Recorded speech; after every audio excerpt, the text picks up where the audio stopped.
Euzu billahi mineşşeytanirracim. Bismillahirrahmanirrahim. Elhamdülillah ve salatu ve selamu ala Resulillah. Değerli arkadaşlar, Hazreti Ali'den hikmet parıltıları okumalarımızın 67.sini gerçekleştirmek üzere birlikteyiz. Takip ettiğimiz kitap Hazreti Ali'den hikmet parıltıları 2006 yılında Sebat yayınlarında neşredilmiş, piyasada mevcudu bulunmayan, baskısı tükenmiş bir çalışmam, bir kitabım. Bu kitabımızda Hazreti Ali Efendimiz'den 274 vecizeye yer verilmiş. Her vecizenin Arapçası orijinali kaydedilmiş, tercümesi yapılmış. Altında da bize ilham ettiği, ruhumuza yansıttığı, zihnimizde çağrıştırdığı hakikatler açıklama niteliğinde kaydedilmiştir. 207. vecizede kalmıştık. Kaldığımız yerden okumaya devam ediyoruz. Diyor ki: Kelamullahi devaul kalb. Kelamullahi devaul kalb. Allah'ın kelamı, yani Kur'an-ı Kerim, kalbin ilacıdır. Açıklama: Yüce Allah da Kur'an'ı bir şifa olarak nitelemektedir. Şöyle buyuruyor mealen: Ey insanlar! Rabbinizden size bir öğüt, sinelerde olana bir şifa ve müminler için bir hidayet geldi. 10. sure 57. ayet. Şüphesiz bu şifa, hidayet ve rahmet oluş, bu şifa, hidayet ve rahmet oluş sadece ondan yararlanabilen müminler içindir. Tıpkı ışığın yalnızca gözü görenler için aydınlık olması. Işık aslında herkes için aydınlık ama kim bundan yararlanıyor? Gözü görenler. Gözü görenler için aydınlık olması gibidir yani. Lezzetli bir yemeğin sağlıklı bünyeler için gıda olması gibi. Buna göre Kur'an'ı rehber edinen ve hüküm kitabı olarak kabul eden kimseler Allah'ın rahmetine mazhar olurlar ve her türlü zihni, psikolojik, ahlaki ve kültürel hastalıklardan şifa bulurlar. Kısaca Kur'an müminler için hem manen hem de maddeten şifa kaynağıdır. Onun iki dünya saadetini sağlamak üzere asıl olarak insanları manevi yapılarını takviye etmekle birlikte onların maddi yönlerini de düşünmüş ve bu anlamda onlara genel tavsiyelerde bulunmuştur. Tekrar alıyor bu cümleyi. Onun iki cihan saadetini sağlamak üzere asıl olarak insanların manevi yapılarını takviye etmekle birlikte onların maddi yönlerini de düşünmüş ve bu anlamda onlara genel tavsiyelerde bulunmuştur.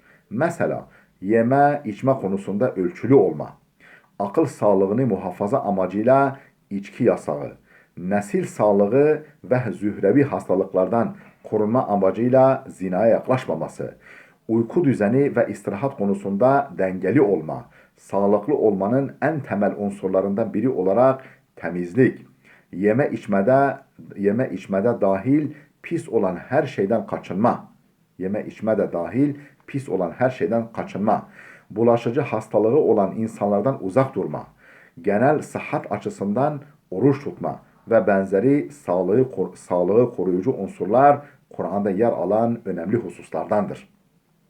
Bir de Kur'an'ın manevi anlamda şifa oluşu söz konusudur. Bu da batıl itikatlara, kötü ahlaka, ruhsal sıkıntılara karşı şifayı ifade eder. İnsanı itikadi, ahlaki ve ruhi zaaflarından arındırıp kalbini Allah'a ulaştıran yolların engellerinden temizlemek, insanı itikadi, ahlaki ve ruhi zaaflarından arındırıp kalbini Allah'a ulaştıran yolların engellerinden temizlemek olarak özetlenebilir. Bu yönlerden Kur'an'ın tamamı müminler için şifadır. Bu da kendiliğinden oluşacak bir hadise olmayıp insanın atacağı ilk adımı izleyen bir süreçtir. Bu konuda geniş bilgi için bakınız Kur'an'da şifa kavramı Salahaddin Öz basılmamış yüksek lisans tezi. 208. vecize Kemalul cudi el-i'tizaru ma'ah. Kemalul cudi el-i'tizaru ma'ah. İyilik ederken özür beyan etmek cömertliği mükemmelleştirir. Efendim iyilik ederken özür beyan etmek cömertliği mükemmelleştirir. Ne demek bunun açıklaması?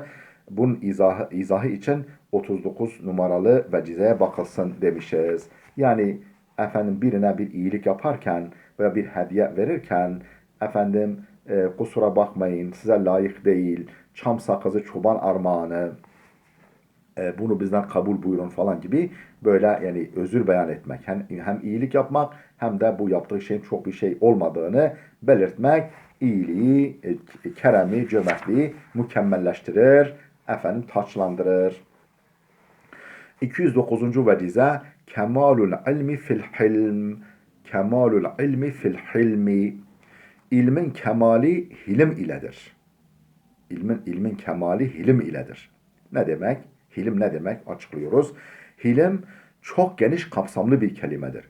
Yumuşak huyluluk, müsamaha, hoşgörü, hatalara göz yumma, sabır, tahammül, kendini tutabilme, anlayış ve benzeri gibi manaları içerir. Hazreti Ali başka bir vecizesinde ilmin başı yumuşak huyluluktur der.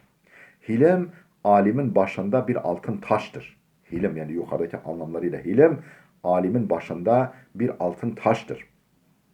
Hilim olmadan ilim noksan kalır. İlim öğrenilmeli fakat ilim için ayrıca hilim edinilmelidir. Hilim öğrenmeden ilim öğrenmek ilme haksızlık etmektir. Kişisel kaprisler taşıyan sert, kırıcı, baskıcı kimseler ilim adamı kisvesiyle ortaya çıkınca güzellikler kaynağı ilmin bu gibi kötü tutum ve davranışları doğurduğu sanılır. Sanki ilim bu sertliği, bu böyle anlayışsızlığı, kabalığı doğuruyormuş gibi sanılır ve insanları ilim öğrenmekten uzaklaştırır. Değerli dostlar, dersimiz, okuma oturumumuz burada dursun. Gelecek oturumumuzda inşallah 210. vecizeden başlayarak devam edeceğiz. Allah'a emanet olun.